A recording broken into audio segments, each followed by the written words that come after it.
नहीं मरेगी देविका, पूरा करेगी अनुपमा अपना पिंकी प्रॉमिस। नमस्कार दोस्तों, स्वागत है आपका आपके अपने चैनल हंग्री स्पिरिट्स में। हंग्री स्पिरिट्स देख रहे सारे दर्शकों का मैं अंजू शर्मा दिल से स्वागत करती हूं। इतना प्यारा सीन, इतना प्यारा सीन, जितनी तारीफ करूं उतनी ही कम है। मैं तो आज ये सीन देख के अभी कह सकती हूं कि देविका को कुछ नहीं होगा। जिसके साथ इतनी प्यारी सहेली हो, दोस्त हो, कैसे कान्हा जी उससे उसकी दोस्त को छीन सकते हैं। बात करेंगे इस सीन पे क्योंकि बड़ा प्यारा सीन और एकदम इमोशनल करने वाला सीन। तो पहले वही निवेदन, जिन्होंने अभी तक चैनल को सब्सक्राइब नहीं किया है कर लीजिए, साथ में दोस्तों बेल आइकन दबाइएगा ताकि आपको हमारे वीडियोस के नोटिफिकेशन मिलते रहें। ये होता है दोस्तों का प्यार, अनुपमा और देविका। इनकी दोस्ती हम तब से देखते आ रहे हैं जब अनुपमा का वनराज से विवाह हुआ, जब अनुपमा की जिंदगी में अनुज आया। आज अनुपमा कहां पे है, तब भी देविका उसके साथ है। ये होती है फ्रेंडशिप, कभी ना टूटने वाली। डिफरेंसेस ये वो सब आए, मगर हर बार एक सहेली दूसरी के लिए खड़ी रही।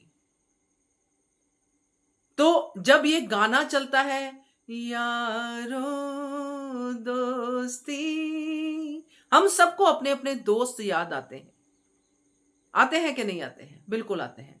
मगर क्या आज वो हमारे साथ है?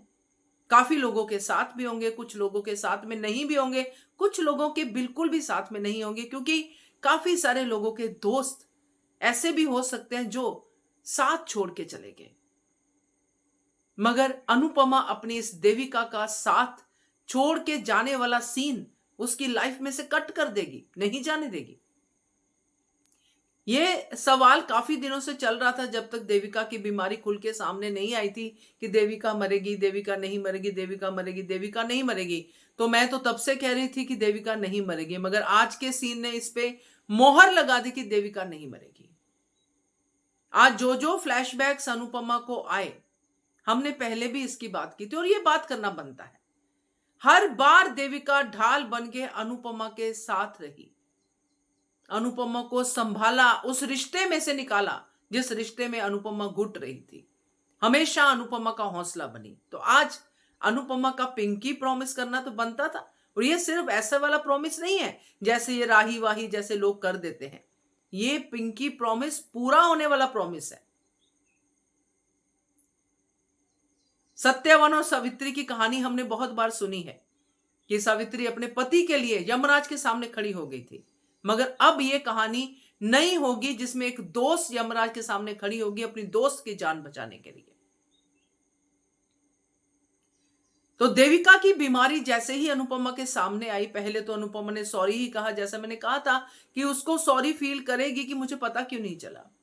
आगे भी सोलो सीन भी आ सकता है, बट यहां अनुपमा ने जिस तरह से देविका को संभाला है, यही होना चाहिए।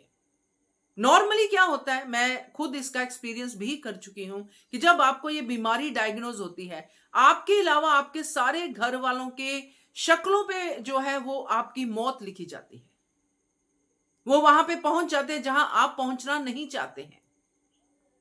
वो सोच लेते हैं कि ये बीमारी है तो पता नहीं क्या होगा, क्योंकि हर किसी की लाइफ का अपना एक कहते हैं ना कि कैपेसिटी होती है चीजों को समझने की।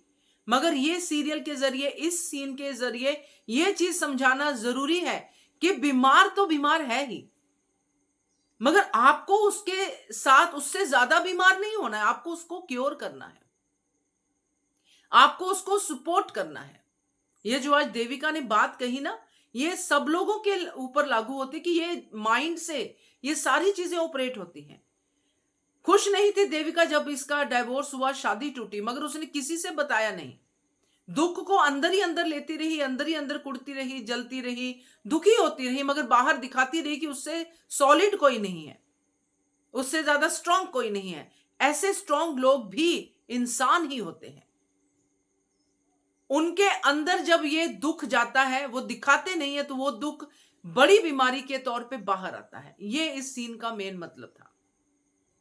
अब आगे और भी चीजें सिखाएंगे इस बीमारी से लड़ने के लिए क्या क्या करना चाहिए, कैसे पॉजिटिविटी लानी चाहिए। तो ये आज का सीन वो सब चीजें दिखाएगा जो खास करके महिलाओं के साथ, क्योंकि महिलाएं बोल नहीं पाती हैं, घर में पति की मार सहती हैं, सास के ताने सहती हैं, बहुत कुछ सहती हैं और कुछ खुद भी करती हैं, मगर वो बोल नहीं पाती हैं, अपना दुख किसी से साझा नहीं करती, यहां तक कि अपनी दोस्त के साथ भी नहीं।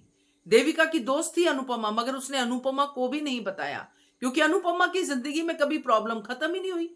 अभी भी वो बताने आई थी, मगर अनुपमा ऑलरेडी मुसीबत में, तो नहीं बता पाई।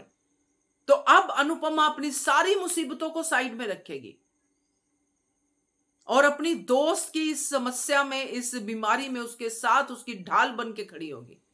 अब अनुपमा का असली इम्तिहान है। नो राही, नो माही, नो तोशु, नो पाखी, सिर्फ और सिर्फ देविका।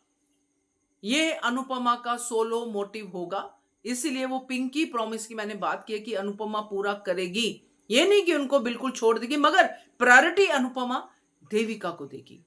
अब इससे राही जलती है, मरती है, कुछ भी करे, हमें कुछ लेना देना नहीं है, मगर ये जरूर है कि अनुपमा को लेना देना है तो सिर्फ देविका से। आज ये दिखा दिया कि अपने अंदर कभी भी दुख को पालते मत रहो, किसी नेगेटिव इमोशन को पालते मत रहो, क्योंकि वो कब किस बीमारी के रूप में फूटेगा आपको पता नहीं चलेगा। जब पता चलेगा कहीं देर ना हो जाए। तो बहुत बढ़िया सीन, मुझे बहुत अच्छा लगा। आप लोग भी बताइएगा कि आपको कैसा लगा। अगर आपके जीवन में कुछ भी ऐसा चल रहा है तो फटाफट से शेयर कीजिए, बात कीजिए। Keep watching hungry spirit channel. Thank you so much.